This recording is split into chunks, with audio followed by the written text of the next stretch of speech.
नमस्कार बच्चों, कैसे हैं आप सब। आई होप आप सभी बहुत अच्छे होंगे और इस टाइम मौज मस्ती नहीं सिर्फ पढ़ाई कर रहे होंगे। कर रहे हैं ना, बहुत बढ़िया। आप सभी को पता ही है कि सीबीएसई ने 2023 के एग्जाम के लिए एग्जाम डेट शीट को रिलीज कर दिया है। तो चलिए जल्दी से बात कर लेते हैं कि इस वीडियो में आपको क्या देखने को मिलने वाला है और उसके बाद आप डिसाइड करिएगा कि ये वीडियो आपके काम की है या नहीं। अगर ये वीडियो आपके काम की हो तभी आप इस वीडियो को कंटिन्यू करिएगा, और अगर ये वीडियो आपके काम की ना हो तो इस वीडियो को स्किप करके आप अपना टाइम भी सेव कर सकते हैं। इस वीडियो को हमने 5 पार्ट में ब्रेक किया है। पहला पार्ट इंट्रोडक्शन है जो कि इस टाइम आप देख रहे हैं। सेकेंड पार्ट में हम लोग कंप्लीट एग्जाम डेट शीट की बात करेंगे जो कि ऑलरेडी बहुत सारे बच्चे देख चुके होंगे। थर्ड पार्ट से इंपॉर्टेंट पार्ट शुरू होते हैं इस वीडियो के। थर्ड पार्ट में हम लोग बात करेंगे कि एग्जाम्स के बीच में जो गैप्स होते हैं उनको कैसे यूटिलाइज किया जाए, किस एग्जाम के बीच में कितना गैप है और उन एग्जाम्स के लिए हम लोग कैसे अपनी प्लानिंग कर सकते हैं। फोर्थ पार्ट में हम लोग बात करेंगे कि ये मैथ्स बाय अमन चैनल किस तरह से मैथ्स के एग्जाम की प्रिपरेशन में आपकी हेल्प करने वाला है। कौन कौन सी वीडियोस, कौन कौन से कंटेंट्स, कौन कौन से चैप्टर्स का सॉल्यूशन इस चैनल पर अवेलेबल है और फ्यूचर में किस तरह की वीडियोस आपको मिलने वाली हैं। और फिफ्थ पार्ट में हम लोग बात करेंगे कि किसी भी टाइम अगर आप पढ़ रहे हैं और आपके मन में कोई डाउट आता है और उस टाइम कोई टीचर या ट्यूटर अवेलेबल नहीं है तो किस तरह से आपको अपने डाउट्स को सॉल्व करना है। इन पांचों पार्ट की टाइमिंग यानी टाइम स्टैम्प आपको डिस्क्रिप्शन बॉक्स में मिल जाएगा, और कुछ इंपॉर्टेंट पॉइंट जो हमको इंपॉर्टेंट लगते हैं उनकी टाइमिंग भी हम डिस्क्रिप्शन बॉक्स में डाल देंगे, जिससे फायदा ये होगा कि आप डायरेक्टली अपने पार्ट पर जंप कर सकते हैं और अपने रिक्वायर्ड पार्ट को सीधे देख सकते हैं बिना टाइम वेस्ट करे। तो अगर ये वीडियो आपको काम की लगती है तो देर किस बात की है, कॉपी पेन उठाइए, फोकस बनाइए और आ जाइए। मिलते हैं म्यूजिक के दूसरी तरफ।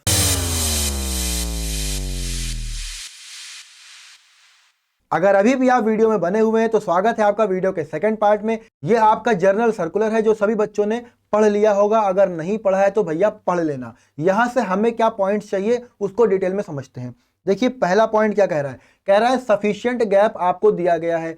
ठीक है, सफिशिएंट गैप दिया गया है तो प्लान कैसे करना है वो हमारी अपनी रिस्पॉन्सिबिलिटी है। फोर्थ पार्ट में कह रहा है कि 10:30 पर आपका एग्जाम शुरू होगा मॉर्निंग का। तो जो बच्चे निशाचर हैं यानी जो बच्चे रात में देर तक पढ़ते हैं, सुबह देर से उठते हैं, वो लोग अपनी साइकिल सही कर लो। एग्जाम के टाइम पे नींद ना आए तुम्हें, अपनी साइकिल मेंटेन कर लो। ठीक है। फिफ्थ पॉइंट क्या कह रहा है, डेट शीट जो है वो बहुत जल्दी रिलीज कर दी है। अब सब लोग तैयार हो जाओ एग्जाम्स के लिए। जिसने पढ़ना ना शुरू किया हो वो पढ़ना शुरू कर दो। ठीक है, तो चलिए स्कीम की बात कर लेते हैं। और आपके एग्जाम शुरू हो रहे हैं 15 फेब से, बट मैक्सिमम बच्चों के एग्जाम शुरू हो रहे होंगे 27 फरवरी से। सब लोग समझ रहे हैं हम क्या कहना चाहते हैं। ठीक है, चलिए एक बार जल्दी से ये पार्ट देख लेते हैं, क्योंकि अगर ये पार्ट आपके काम का नहीं था तो ऑलरेडी आपने टाइम स्टैम्प यूज कर लिया होगा। तो 15 फरवरी से ये एग्जाम आपके शुरू हो रहे हैं जो कि है पेंटिंग, राय, गुरुंग, तमंग, शेरपा और थाई। भैया ये तो काफी खतरनाक सब्जेक्ट्स हैं। जिन बच्चों के हो तैयार हो जाओ 15 फरवरी से। फिर 16 फरवरी पे आ गए हैं हम लोग। अब यहां पर देखिए retail, security, automotive, introduction to finance market, introduction to tourism, beauty and wellness, agriculture, food production, front office operation, banking and insurance, marketing and sales, health care, apparel, multimedia, physical activity trainer और data science. Data science भी एक subject है जो कि 16 Feb को exam है। 17 फरवरी को आ जाते हैं। अब यहां पर देखिए हिंदुस्तानी म्यूजिक की बात हो रही है, कार्नाटिक म्यूजिक से इसको कंफ्यूज नहीं करना है। 17 फरवरी। फिर हम लोग 20 फरवरी की बात करते हैं तो यहां पर कुछ लैंग्वेजेस हैं, अरेबिक, टिबेटन, फ्रेंच। अब देखिए जर्मन आ चुकी है यहाँ पे। काफी सारे बच्चे जर्मन ऑप्ट करते हैं जिनका एग्जाम कब है, 20 फेब को। बाकी और भी कुछ यहाँ पर लैंग्वेजेस लिखी हुई हैं। ये देखिए यहाँ पर कार्नाटिक म्यूजिक आ चुका है और ये भी आपका 20 फरवरी को है। मिक्स नहीं करना है हिंदुस्तानी म्यूजिक से, ठीक है ना। चलिए 24 फेब को देख लेते हैं। यहाँ पर भी कुछ लैंग्वेजेस हैं जिसमें उर्दू, बंगाली, तमिल, तेलुगु, मराठी, गुजराती, मणिपुरी और यहाँ पर उर्दू कोर्स भी यहाँ पर है। अब आ जाते हैं हम लोग अपने इंपॉर्टेंट एग्जाम पर जो कि मैक्सिमम बच्चे देने वाले हैं। ये कब है बेटा, ये है 27 फेब को। कब है, 27 फरवरी को। और काहे का एग्जाम है, इंग्लिश का। मतलब सबसे पहले आपका इंग्लिश का एग्जाम होना है 27 फेब को। तैयार हो जाइए आप लोग, ठीक है ना। चलिए 1 मार्च को देख लेते हैं। यहां पर पंजाबी, सिंधी, मलयालम, उड़िया, आसामीज और कन्नड़, ये भी कुछ लैंग्वेजेस के पेपर हैं। जिन्होंने ऑप्ट करा होगा उन्हें पता होगा। 2 मार्च को देख लेते हैं। लेकिन एनसीसी वाले जो हैं तैयार हो जाओ। Telugu, Telangana, Bodo, Tangkhul, Japanese, Bhutia, Spanish, Kashmiri, Mizo, Bahasa, Melayu. जो इन एग्जाम्स वाले हो एकदम तैयार रहना। 4th ऑफ मार्च ये एक इंपॉर्टेंट एग्जाम है, इसके लिए आपको बहुत ज्यादा पढ़ना है और ये मैक्सिमम बच्चे एग्जाम देने वाले हैं। काहे का एग्जाम है भैया? साइंस का एग्जाम है। कब है? 4th ऑफ मार्च को है। चलो भैया फिर देखते हैं 6th ऑफ मार्च। यहां पर भी काफी बच्चे ऑप्ट करते हैं होम साइंस को, तो होम साइंस वालों का एग्जाम कब है? 6th ऑफ मार्च को है। आगे देखते हैं 9th of March, elements of business 9th of March. 11th of March को क्या है? संस्कृत। संस्कृत भी काफी बच्चे देते हैं, संस्कृत का exam 11th of March. 13th of March को देखिए कंप्यूटर एप्लीकेशन, आजकल ट्रेंडिंग सब्जेक्ट है, बहुत सारे बच्चे इसको ऑप्ट करते हैं। Computer application, information technology, artificial intelligence 13th of March. अब एक और इंपॉर्टेंट एग्जाम आ चुका है जो मैक्सिमम बच्चे देने वाले हैं, 15th of March. Social science का एग्जाम है आपका 15th ऑफ मार्च। अब यहां से देखिए इंपॉर्टेंट एग्जाम्स स्टार्ट हो चुके हैं। 15th of March social science है। 17th ऑफ मार्च यहां पर देखिए हिंदी आ चुका है, सभी बच्चे हिंदी को देते हैं। आगे देखते हैं जो मेरे लिए भी बहुत जरूरी एग्जाम है, वो है 21st ऑफ मार्च, जो आपका मैथ्स का एग्जाम होने वाला है, वो आपका 21 मार्च को है। इसके लिए हम लोग बहुत मेहनत कर चुके हैं और बहुत सारी मेहनत करना अभी बाकी है। बाकी है कि नहीं? हाँ सर बाकी तो है। तो अब हमें क्या बात करनी है? अब हमें बात करनी है कि जो आपके इंपॉर्टेंट एग्जाम्स हैं, जो मैक्सिमम बच्चे देने वाले हैं, उन एग्जाम्स के बीच में गैप कितना है और उसको यूटिलाइज कैसे करना है, तो देख लेते हैं भाई। देखिए जो पहला एग्जाम है इंपॉर्टेंट, वो आपका 27 ऑफ फेब से है, ठीक है। अगर आज की बात करें तो आज 30 ऑफ दिसंबर है, तो आज को अगर काउंट ना भी करें और 31 को भी काउंट ना करें, क्योंकि आप लोग सब न्यू ईयर सेलिब्रेट कर रहे होंगे, सीरियस बच्चे लेकिन नहीं कर रहे होंगे। क्यों? सही कह रहे हैं कि नहीं? अब देखिए जनवरी का पूरा महीना यानी कि 31 डेज आपके जनवरी में अवेलेबल है। उसके बाद 27 को अगर एग्जाम है तो उससे पहले 26 डेज आपके पास अभी भी अवेलेबल हैं, जिसको अगर ऐड कर दिया जाए तो 7 और 5 यानी कि जनवरी से अगर हम देखें तो 57 डेज है मेरे पास। अब इन 57 डेज में मान लेते हैं कि 7 दिन आपने किसी वजह से बेकार कर दिए, तो आपके पास फिर भी 50 डेज हैं, 50 दिन तो आपके पास है ही। तो इन 50 दिनों को कैसे यूज करना है ये आपको सोचना है। कौन से सब्जेक्ट्स आपने अभी तक कम पढ़े हैं, कौन से सब्जेक्ट्स बिल्कुल नहीं पढ़े हैं और कौन से सब्जेक्ट्स में आप बिल्कुल परफेक्ट हैं, जो आपको पता है कि यहाँ पे तो हम फोड़ ही देंगे। इस तरह से आपको प्रायोरिटी सेट करनी है कि किस सब्जेक्ट को ज़्यादा टाइम देना है, किस सब्जेक्ट को थोड़ा कम टाइम देना है और किस सब्जेक्ट को बिल्कुल कम टाइम देना है। अब इस प्लानिंग में एक फैक्टर आप और ऐड करिए, गैप्स कितने हैं एग्जाम्स के बीच में। देखिए 27 को आप एग्जाम देकर आए, 1:30 पर आप फ्री हो जाएंगे, यानी कि पूरी शाम आपके पास है, यानी उस शाम को हम लोग आधा दिन ऐड कर लेते हैं, ठीक है। तो आधा दिन 27 का 28, 1, 2 एंड 3 यानी 4.5 डेज आपके पास हैं इंग्लिश से साइंस तक। इसको कैसे यूटिलाइज करना है। अब बात करते हैं जिन बच्चों ने कंप्यूटर एप्लीकेशन ऑप्ट किया है उनके पास कितना टाइम है। वैसे तो ये बच्चे कम होंगे लेकिन फिर भी देख लेते हैं। 4th ऑफ मार्च को आप पेपर देकर आए, आधा दिन आपका 4th ऑफ मार्च का और बचे हुए कंप्लीट डेज, तो इनको देखा जाए तो ये 8.5 डेज आपको मिलते हैं। 8.5 दिन का गैप है साइंस और कंप्यूटर एप्लीकेशन के बीच में।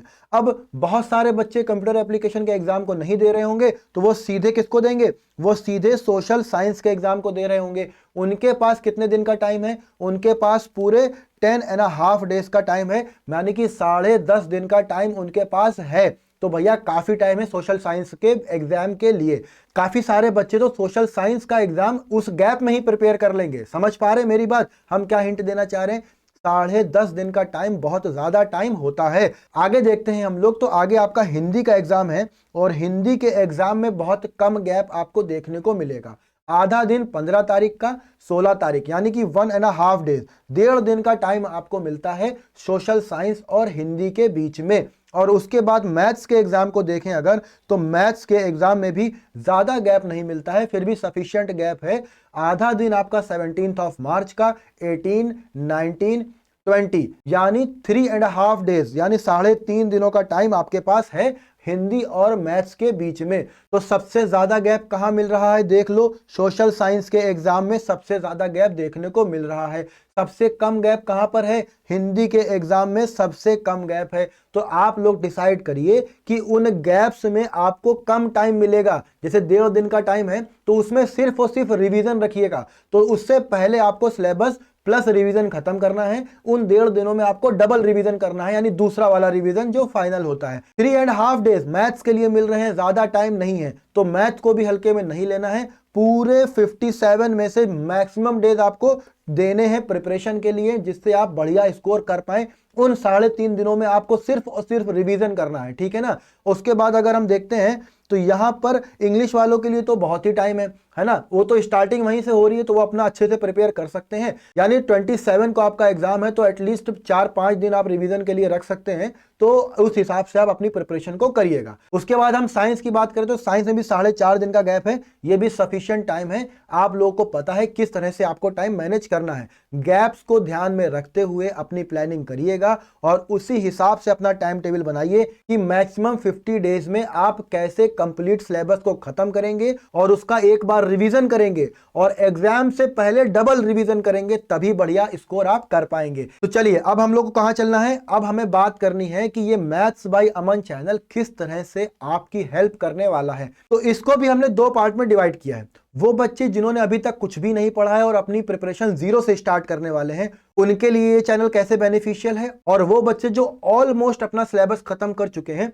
कुछ छोटे मोटे पार्ट्स या कुछ छोटे मोटे टॉपिक्स बचे हैं जिनमें उनको डाउट है और जो रिवीजन करना चाहते हैं अच्छे से, उन लोगों के लिए इस चैनल पर क्या अवेलेबल होने वाला है, उस पर हम लोग बात करने जा रहे हैं। तो पहले हम लोग बात करेंगे उन बच्चों के लिए जो अभी अपनी प्रिपरेशन 0 से शुरू करने जा रहे हैं, या वो बच्चे जिनका कुछ पर्टिकुलर टॉपिक्स में कोई डाउट रह गए हैं और वो अपनी प्रिपरेशन को पॉलिश करना चाहते हैं और अच्छी करना चाहते हैं। यहां पर भी आपको टाइम स्टैम्प मिल जाएंगे हर पार्ट के। आपको अगर जरूरी लगता है तभी आप पार्ट को देखिए, तभी आप वीडियो को देखिए, वरना आप अपने रिक्वायर्ड पार्ट पर सीधे जंप कर सकते हैं। तो सबसे पहले देखिए चैप्टर 1, यहां पर आपका एनसीईआरटी सॉल्यूशन की कंप्लीट वीडियोस मिलती हैं, ठीक है। तो आपको चैनल पर प्लेलिस्ट बनी मिल जाएगी, चैप्टर 1 की प्लेलिस्ट मिल जाएगी जिसमें कंप्लीट एनसीईआरटी चैप्टर को आपके सिलेबस के हिसाब से खत्म करा गया है और हर एक क्वेश्चन का टाइम स्टैम्प आपको वीडियोस में मिलेगा, ठीक है। फिर देखिए चैप्टर 2 की बात कर लेते हैं। चैप्टर 2 में भी आपको 4 वीडियोस मिलेंगी जिसमें पॉलिनोमियल को बहुत डिटेल में खत्म करा गया है।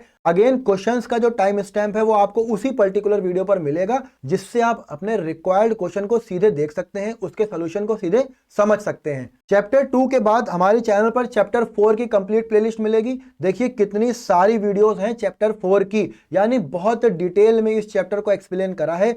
एक बात आपको बता दें, डिस्क्लेमर दे दें कि जब हमने अपना चैनल शुरू करा था तब ये मेरी पहली वीडियोस थी, तो हो सकता है कि आपको इन वीडियोस की क्वालिटी उतनी अच्छी ना मिले, लेकिन कंटेंट से कोई कॉम्प्रोमाइज आपको वीडियोस में नहीं मिलेगा। आगे देखते हैं तो चैप्टर 5 की एक 1 शॉट वीडियो है जिसमें कंप्लीट चैप्टर को खत्म किया गया है बहुत ही डिटेल में। 5th चैप्टर के बाद हम बात करते हैं चैप्टर 6 की, जिसमें ट्रायंगल्स की प्रूविंग और थ्योरम्स को बहुत डिटेल में डिस्कस किया गया है। थ्योरम्स की प्रूविंग करी गई है, उस थ्योरम का कैसे एप्लीकेशन करना है, कैसे क्वेश्चंस में उनको यूज करना है, कैसे क्वेश्चंस में अप्रोच होनी चाहिए आपकी, उन सभी पर बहुत डिटेल में बात करी गई है। आप लोग देख भी सकते हैं, मोर देन 1 आवर की वीडियोस हैं जिसमें बढ़िया से बढ़िया कंटेंट आपको प्रोवाइड किया गया है। फिर चैप्टर 8 आता है आपका इंट्रोडक्शन टू ट्रिग्नोमेट्री। इसमें 1-2 वीडियोस अभी मेरी बची हुई हैं, वो एग्जाम से पहले अपलोड हो जाएंगी और इनको भी बहुत डिटेल में एक्सप्लेन किया है। हर एक फॉर्मूले को एक्सप्लेन किया है, हर एक वैल्यू को कैसे याद किया जाए, कैसे उनका यूज किया जाए क्वेश्चंस में, सभी चीजें बहुत डिटेल में आपको देखने को मिलने वाली हैं। फिर देखिए चैप्टर 9, इसकी भी कंप्लीट प्लेलिस्ट बनी हुई है। अगर आप लोग नोटिस कर रहे होंगे, वैसे तो आपको दिख नहीं रहा होगा, बहुत छोटा लिखा हुआ है, लेकिन फिर भी अगर आप मेरी प्लेलिस्ट को चेकआउट करेंगे तो कई सारे इंपॉर्टेंट एग्जाम्पल्स को भी, चैप्टर के एग्जाम्पल्स जो होते हैं उनको भी कवर करा गया है जिनमें इंपॉर्टेंट कॉन्सेप्ट है। आगे देखते हैं हम लोग चैप्टर 10 की बात करते हैं। इसमें भी हर एक थ्योरम को देखिए, थ्योरम 10.1, थ्योरम 10.2, हर एक थ्योरम को इतना डिटेल में समझाया गया है, उसके बाद उन पर बेस्ड क्वेश्चंस को सॉल्व किया गया है। आप लोग देख पा रहे होंगे काफी सारे बच्चों ने इस वीडियो को देखा भी है, 22,000 लोगों ने कम से कम इस वीडियो को देखा है। आगे देखते हैं आपका चैप्टर 13, इसकी भी कंप्लीट प्लेलिस्ट बनी हुई है, आप लोग चेकआउट कर सकते हैं अगर आपको इस चैप्टर में कोई डाउट है। फिर आगे चलते हैं तो स्टैटिस्टिक्स, बहुत सारे बच्चों को इसमें प्रॉब्लम होती है। चैप्टर 14 में सभी इंपॉर्टेंट टॉपिक्स और मेथड्स को इसमें इंक्लूड किया गया है, आप लोग इसको भी देख सकते हैं। तो इस तरह से बात हुई कि एनसीईआरटी के सॉल्यूशंस कौन कौन से अवेलेबल हैं चैनल पर। तो आप लोगों ने अगर ध्यान से देखा हो तो 3-4 चैप्टर अभी ऐसे हैं जिनकी वीडियोस, यानी कि जिनकी चैप्टर्स के सॉल्यूशन अभी चैनल पर अवेलेबल नहीं है। तो क्या होगा कि इन चैप्टर्स के पहले प्रीवियस ईयर क्वेश्चंस और इंपॉर्टेंट क्वेश्चंस हम अपलोड कर देंगे एग्जाम से पहले, और फिर टाइम बचेगा तो एनसीईआरटी सॉल्यूशन भी अपलोड कर देंगे। तो इस तरह से हमने देखा कि एनसीईआरटी के सॉल्यूशन की टेंशन तो खत्म हो गई। अब उनकी बात करते हैं जो बच्चे बढ़िया से रिवीजन करना चाह रहे हैं और अपनी प्रिपरेशन को पॉलिश करना चाह रहे हैं। तो देखिए उन बच्चों के लिए एक सीरीज चल रही है केस स्टडी क्वेश्चंस की। ये वो क्वेश्चंस हैं जो सीबीएसई ने अपनी ऑफिशियल वेबसाइट पर अवेलेबल करे हैं, ठीक है ना। इसमें हमने chapter 1, chapter 2, chapter 3, chapter 4, chapter 5, chapter 9 और चैप्टर 10 इन चैप्टर्स के कंप्लीट केस स्टडी क्वेश्चंस को अपलोड कर दिया है, जिसमें से कुछ वीडियोस बहुत सारे बच्चों ने पसंद भी करी हैं और कुछ वीडियोस अभी अभी रिसेंटली अपलोड हुई हैं। देखिए 9,500 बच्चों ने इसको देखा है, ठीक है। इस तरह 4,000 बच्चों ने ये वीडियोस को देखा हुआ है। तो मेरा कहने का मतलब ये है कि कैसे आपको कंटेंट यूज करना है अपने बेनिफिट के लिए, ये वीडियो उसी पर्पस के लिए बनाई जा रही है। केस स्टडी के बाद अगर हम बात करें रिवीजन सीरीज की और इस चैनल पर किस तरह के वीडियोस अपलोड होने वाले हैं रिवीजन को लेकर, तो आप लोग ये प्लेलिस्ट को रिफर कर सकते हैं। किस तरह का कंटेंट चैनल पर आने वाला है ये सीरीज देखकर आपको एक आइडिया लग जाएगा। ये भी वीडियो आपके काम की है। क्वाड्रेटिक इक्वेशन चैप्टर में जिसको भी प्रॉब्लम है ये रिवीजन सीरीज को देख सकता है। इस पे लिखा सेकंड टर्म है, लेकिन ऐसा नहीं है कि ये सिर्फ सेकंड टर्म वालों के लिए था। ये आने वाले एग्जाम्स में भी इक्वली बेनिफिशियल है, क्योंकि सिलेबस तो सेम ही है ना, किताब तो एनसीईआरटी वही है ना। जिन बच्चों को क्वाड्रेटिक इक्वेशन में कोई प्रॉब्लम है, कंप्लीट चैप्टर का सोल्यूशन भी अवेलेबल है और रिवीजन सीरीज भी अवेलेबल है, और ऐसे ही रिवीजन वीडियोस चैनल पर आने वाली हैं। अब आगे देख लेते हैं। देखिए कुछ और वीडियोस हैं जो हमने पिछले साल के बच्चों के लिए बनाई थी, जो आपके लिए भी इक्वली इंपॉर्टेंट है, और आपको एक आइडिया भी लग जाएगा कि इस चैनल पर किस तरह का कंटेंट प्रोवाइड किया जाता है, जिसमें एक कंप्लीट मैथ फॉर्मूला का रिवीजन कराया गया था और एक सैंपल पेपर को सॉल्व भी कराया गया था। तो आप लोग इन वीडियोस को भी रिफर कर सकते हैं और ये सोच सकते हैं कि किस तरह का कंटेंट इस चैनल पर आपके एग्जाम के लिए आने वाला है।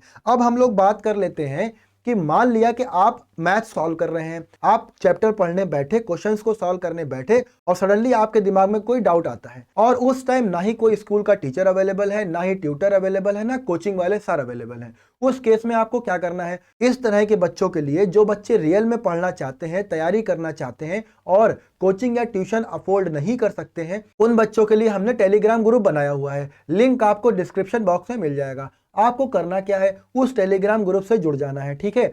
आप उस ग्रुप पे अपने डाउट्स पूछ सकते हैं। अगर ग्रुप में आपको डाउट पूछने में शर्म आती है तो ग्रुप से जुड़ जाइए। उस ग्रुप में जाके मेरी प्रोफाइल ढूंढिए, मेरी प्रोफाइल में जाके हमको आप पर्सनली मैसेज भी कर सकते हैं। वैसे ग्रुप में पूछेंगे तो सभी बच्चों का फायदा होगा। तो इस तरह से ये बात भी खत्म हो गई कि अगर कोई डाउट आएगा तो क्या करना है, टेलीग्राम ग्रुप पर जाना है, अपने डाउट्स को पूछना है और क्या करना है, वो अपनी पढ़ाई कंटिन्यू रखनी है और एग्जाम की तैयारी में लगे रहना है, ठीक है ना। तो इस तरह से ये वीडियो के 5 पार्ट कंप्लीट हो गए। और इसी तरह से अगर हम अपनी स्कीम के लास्ट पार्ट को देखें तो इसमें भी एक पॉइंट हमें बहुत काम का मिला और वो भी हम आपसे शेयर करना चाहते हैं। वैसे तो सभी पॉइंट्स बहुत ज़्यादा इंपॉर्टेंट हैं, सभी पॉइंट्स को आप बहुत ध्यान से पढ़िए, लेकिन एज अ टीचर हम आपको ये बताना चाह रहे हैं कि ये जो आपका 7th पॉइंट है, जिसमें लिखा है कि 15 मिनट्स आपको रीडिंग के लिए मिलेंगे, ये बेटा जो 15 मिनट होते हैं ना, वो बहुत सारे बच्चे वेस्ट कर देते हैं। ये 15 मिनट आपके लिए बहुत ज़रूरी हैं। यही 15 मिनट्स में आपको कंप्लीट पेपर को पढ़ना है। पेपर को सॉल्व करने से पहले इन 15 मिनट्स में आपको एक प्लानिंग कर लेनी है कि किस तरह से आपको पेपर में आगे बढ़ना है, कौन कौन से क्वेश्चंस आपको आ रहे हैं, कौन कौन से क्वेश्चंस आपको कम आते हैं या बिल्कुल नहीं आते हैं। उसी तरह से अपने टाइम को भी डिस्ट्रीब्यूट करना है और पेपर को अटेम्प्ट करना है। तो ये 15 मिनट बहुत ज़रूरी मिनट्स हैं, जिन 15 मिनट में आपको एग्जाम को अटेम्प्ट करने की पूरी प्लानिंग को कर लेना है। तो इन 15 मिनट को बहुत ही सीरियसली लेना है। तो इस तरह से वीडियो के सभी 5 पार्ट यहाँ पर खत्म होते हैं। अब देखिए जितनी भी वीडियोस हमने आपको दिखाई अभी तक, जितनी भी प्लेलिस्ट दिखाई, उन सभी का लिंक आपको डिस्क्रिप्शन बॉक्स में मिल जाएगा। टेलीग्राम ग्रुप का लिंक, टेलीग्राम चैनल का लिंक भी आपको डिस्क्रिप्शन बॉक्स में मिल जाएगा और स्कीम की पीडीएफ भी आपको डिस्क्रिप्शन बॉक्स में मिल जाएगी। इस तरह से ये वीडियो एक वन स्टॉप सॉल्यूशन बन जाती है आपके मैथ्स के एग्जाम की प्रिपरेशन के लिए। एक बात और बता दें, हो सकता है ये वीडियो आप कुछ दिनों बाद देख रहे हो, तो इस ड्यूरेशन में कुछ जरूरी वीडियोस ऑलरेडी चैनल पर अपलोड हो चुकी होंगी। आप लोग चैनल पर जाइए, प्लेलिस्ट को सर्च करिए, वीडियोस को सर्च करिए और अपने काम की वीडियोस को देखिए और अपनी प्रिपरेशन बढ़िया से कीजिए। आखिरी में आपसे यही कहेंगे कि अगर आपको ये वीडियो अच्छी लगी है, ये वीडियो आपको काम की लगी है, तो इस वीडियो को ज़्यादा से ज़्यादा अपने दोस्तों में शेयर कीजिए ताकि उनको भी कुछ वीडियो से फायदा हो। वीडियो को लाइक करिए, चैनल को सब्सक्राइब करिए और बेल आइकन का बटन दबाइए। मिलते हैं अगले काम की वीडियो में, तब तक पढ़ाई करते रहिए और अपना ख्याल रखिए। Thank you.